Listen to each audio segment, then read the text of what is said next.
BBMP ಆಸ್ತಿ ತೆರಿಗೆ ಬಾಕಿದಾರರಿಗೆ good news ಅನ್ನು ಕೊಡ್ತಾ ಇದೆ.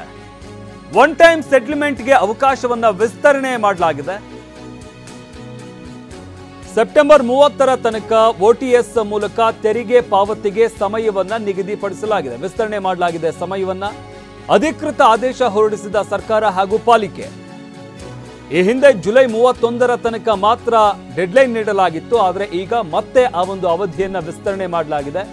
ಓಟಿಎಸ್ ತೆರಿಗೆ ಪಾವತಿಗೆ ಮತ್ತೆ 2 ತಿಂಗಳು ಕಾಲಾವಕಾಶವನ್ನ ನೀಡಲಾಗಿದೆ. ಸಿಎಂ ಸಿದ್ದರಾಮಯ್ಯ, ಡಿಸಿಎಂ ಡಿಕೆಶಿ ಸೂಚನೆ ಮೇರೆಗೆ ಇದನ್ನು ವಿಸ್ತರಣೆ ಮಾಡಲಾಗಿದೆ. ಬಿಬಿಎಂಪಿ ಆಸ್ತಿ ತೆರಿಗೆ ಬಾಕಿದಾರರು ಏನಿದ್ದಾರೆ ಇವರಿಗೆ ಗುಡ್ ನ್ಯೂಸ್. ಈಗಾಗಲೇ ಡೆಡ್ಲೈನ್ ನೀಡಲಾಗಿತ್ತು.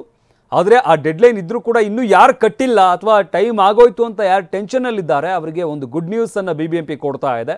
ಒನ್ ಟೈಮ್ ಸೆಟಲ್ಮೆಂಟ್ಗೆ ಅವಕಾಶವನ್ನು ವಿಸ್ತರಣೆ ಮಾಡಲಾಗಿದೆ. ಸೆಪ್ಟೆಂಬರ್ 30ರ ತನಕ ಓಟಿಎಸ್ ಮೂಲಕ ತೆರಿಗೆ ಪಾವತಿಗೆ ಸಮಯವನ್ನು ವಿಸ್ತರಣೆ ಮಾಡಲಾಗಿದೆ. ಈ ಬಗ್ಗೆ ಅಧಿಕೃತ ಆದೇಶವನ್ನು ಹೊರಡಿಸಿದೆ ಸರ್ಕಾರ ಹಾಗೂ ಪಾಲಿಕೆ. ಈ ಹಿಂದೆ ಜುಲೈ 31ರ ತನಕ ಡೆಡ್ಲೈನ್ ಅನ್ನು ನೀಡಲಾಗಿತ್ತು.